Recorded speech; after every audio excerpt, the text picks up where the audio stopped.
सुधावकाशे ज्योतिर्मयं चन्द्रकलावतंसं भक्तिप्रदानाय व्रतावतारं तं सोमनाथं शरणं प्रपद्ये।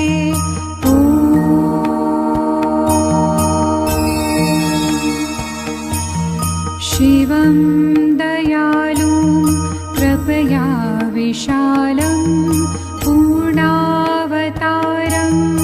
जगदेकनाथं वेदात्परं वेद